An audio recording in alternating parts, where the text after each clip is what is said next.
What's up, everyone? It's time for the next AFL round preview. We're up to round 22, so 2 rounds to go for the finals series. Leave a big thumbs up if you enjoyed today's video. Now let's get stuck into it. Tonight we got a top 8 v top 8 clash. Hawthorn versus West Coast, first versus 6th position over in Perth. This one is Jetta and Nelson coming in for Barras, who is out with a leg, and Tunbridge been suspended for 3 weeks, so he'll miss the first week of finals for the Eagles, possibly the whole final series if they get booted in the first week. And the Hawks have no changes after last week's win over... Who did they beat last week? Yeah, they win last week over North Melbourne. So no changes since that win against North Melbourne last week. West Coast clutch win by Nick Naitanui in the final 8 seconds from that stoppage to kick the goal from the stoppage to put them in front by 1 point.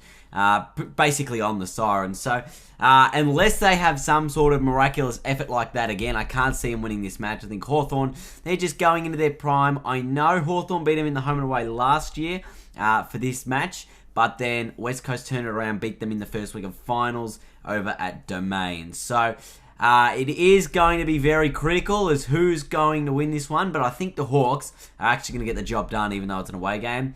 They travel very nicely, and they'll beat the West Coast Eagles. Next game, we got North Melbourne taking on the Sydney Swans. Again, another critical contest. This is probably the biggest match inside the top 8 left. Inside the top 8 v top 8 left.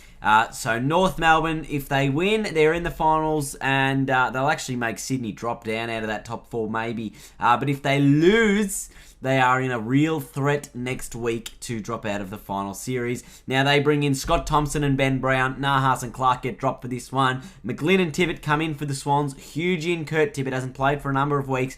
Finally get him back. He is critical to their structure and has been critical to them winning games earlier in the year. So him, being good is going to help them a lot. Nankervis and Kieran Jack out with a foot injury there to the Swans, so they're not going to get into this one. The Sydney Swans, I think, will win this match. I think North Melbourne, they've been under a lot of pressure against top 8 sides. They've been putting on close-ish performances, but not great. Last week they got beaten by Hawthorn by about 6 goals, so they'd want to improve on that performance. They definitely want to get a win, but the Sydney Swans here would just want to take the form from last week. They played at Etihad last week. They beat the Saints there by 11 or 12 goals last week. They're going to bring that form into this week at Etihad Stadium against North Melbourne. I think they will beat them. I think they've won their last 9 games at Etihad, the Swans, so this will make it 10 in a row. On to the next game, the Tigers and the Saints at the MCG. Lambert, Elton, Callum Moore to make his debut, and Connor Menadue into that team there for the Tigers, with Vickery, Lennon, Drummond and Miles all being dropped after the loss last week to the Cats. I thought Vickery was okay the first quarter and the second quarter maybe, but just sort of drifted out of the game very late there and only scored a goal in the last minute, I guess. Ben Lennon made a lot of errors last week. He would definitely want to improve on that performance. And for the for the Saints, they actually bring in Geary, who's a very big in for them. Jason Holmes, the big American ruckman, and Loney comes in as well. Minchington omitted. Ticky out with the calf, and Fisher with the hamstring. So that's a big out there, Sam Fisher. But obviously Geary can come back in to sort of fill that defensive hole. I think Richmond, they've definitely got a lot to work with for next year. I like to say, I know Richmond better than I know every other team in the competition, obviously, because I watch them in and out every week. So Callum Moore, he's going to make his debut. He is supposed to be very, very quick. And a very good user of the ball. So watch out for him in his debut this weekend. And you would... I don't know why Todd Alton's in the team. Maybe to play up forward instead of Vickery because, interesting. So we've taken out 3 sort of forwards there. Vickery, Lennon and Drummond. Drummond's sort of a mid-range forward midfielder. And then Vickery and Lennon are sort of tall forwards. So I guess that's why Alton comes in to get his opportunity there. And you bring in like a Menadue as a high half forward and a Lambert who can run through the midfield as well. Anyway, we'll have a look at that in more detail. I think the Tigers are going to win this week because go Tigers. Anyway, next game, the Giants are taking on the Dockers at Spotless Stadium or in Canberra. It's at Spotless Stadium. Yes. So Hopper and Wilson in for the Giants. Kennedy and Kennedy out for the Giants. there. And then you've got Sutcliffe, Taverner, and Griffin in for the Dockers. Sandland's out with the glute. Hughes has been dropped, and Pavlich has been rested ahead of what we believe will be his final game next week. Of his career. So fantastic from Matty Pav. Great career. Obviously, we'll find out more about that next week, whether or not he's going to play on, but I would safely assume that next week will be his final game against the Dogs, a home send-off game. Don't let him travel. Don't make him travel.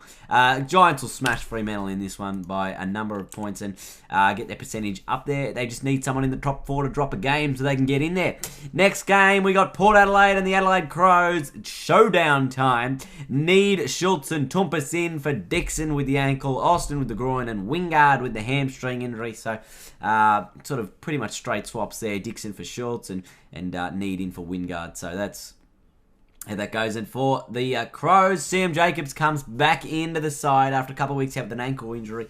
So they will welcome him back. And I believe that the Adelaide Crows should win this game. Although, you never know. It's a showdown. It generally doesn't really matter where the sides are on the ladder. It's always generally a pretty good game. But I think the Crows will get over the line in that showdown.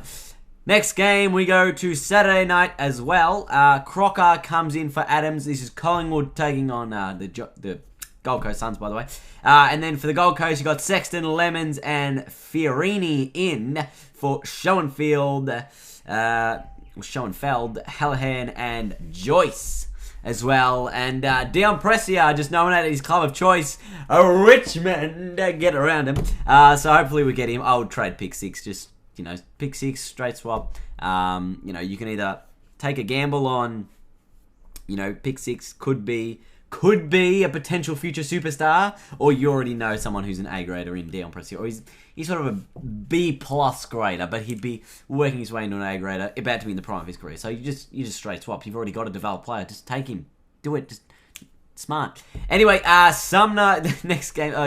Who was the last game? I don't even know. Collingwood and the Gold Coast. The Collingwood will win this one. Gold Coast lost to Essendon last week. I don't think they're going to improve on that effort with these changes. So Collingwood will win this one. Next game, Carlton and Melbourne. Melbourne need to win to keep their finals chances alive. This is Sunday. Early game, Sumner, Everett, and Graham in for the Blues into that squad of 25, as well as Mitchie, Wiedemann, and Neil Bullen in for the D's into their squad of 25. No changes yet for either team, but we could definitely see that happen. I think the Demons are going to win this one because they want it more. They need to keep their finals hopes alive. Lose, you're out of the race. Win, you're somewhat still in it, provided North Melbourne lose on the Saturday. So if North win, I think Carlton will win. Actually, no, Melbourne will win anyway. It doesn't matter. Doesn't matter, Dean. Melbourne are going to win regardless. And they will get their 11th win of the season. Next game on Sunday afternoon, the Brisbane Lions take on Geelong. Gee, is this the Channel 7 game? Oh, this is going to be horrible viewing. Clayton Bell, Dawson, and Payne in for the Brisbane Lions with Close out with the knee. He was pretty good last week. Kicked 4 goals, Michael Close. And for the Cats, no changes after their win last week. But Mackie, Buse, and Lang into that squad of 25. So you could see a couple of players coming out with Mackie and maybe Darcy Lane into that Geelong team now. The Cats, they're going to win. They normally play pretty well at the Gabba, I think, Geelong. And Brisbane, even though they had a win last week, I don't know that they had it against a great calibre team in Carlton, who have all sorts of list issues of their own. And Geelong, they'll definitely win this one. And they need some percentage, Geelong. They really do. To keep themselves into that top 4, they need some percentage. Or to get a home final anyway, they need a percentage. Boosting game, and this could be the one to do it. Next, we have Essendon and the Western Bulldogs, the final game of the round. Darcy Parish, Mason Redmond, Carl Langford, and Mark Jamar come into that squad of 25 for the Bombers, with Polkinghorn the only one out, so Parish the only one locked in at the moment.